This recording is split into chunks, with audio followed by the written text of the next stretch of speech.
সাগরের মাঝখানে পাহাড়ের উপর এক বুজুর্গ ব্যক্তি 500 বছর হলো ইবাদত করতেছে।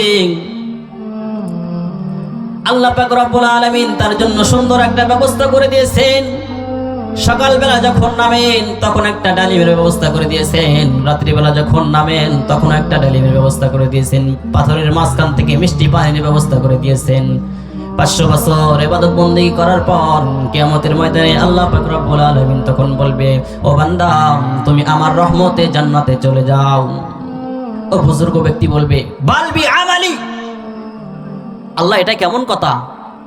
500 বছর ইবাদত বন্দেগী করেছি, বালবি আমালি, আমি আমার নিজের আমল দিয়ে জান্নাতে যাব। বুজুর্গ ব্যক্তি বলে, আমি আমার নিজের আমল দিয়ে জান্নাতে যাব, আপনার রহমত লাগবে কেন?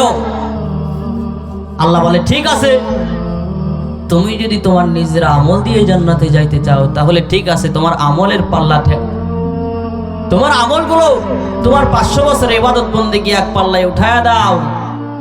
আর আমি যে তোমাকে এত সুন্দর দুনিয়া দেখানোর জন্য, এত সুন্দর রহমত গুলো দেখানোর জন্য আমি তোমাকে 2টা চোখ দান করেছিলাম, এই 2টা চোখের মধ্য থেকে একটা চোখ এক পাল্লায় রেখে দাও, আর তোমার 500 বছরের ইবাদত বন্দেগী গুলো এক পাল্লায় রেখে দাও, দেখি কার পাল্লা ভারী হয়।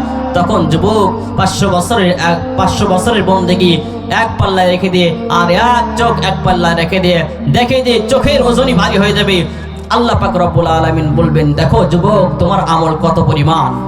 যুবক তখন বলবে, হায় হায় আল্লাহ, সত্যি তো কোনো মানুষ নিজের আমল দিয়ে জান্নাতে যাইতে পারবে না। আল্লাহ পাক রব্বুল আলামিন আপনি যদি রহমত না করেন কখনই আমরা জান্নাতে যাইতে পারবো না।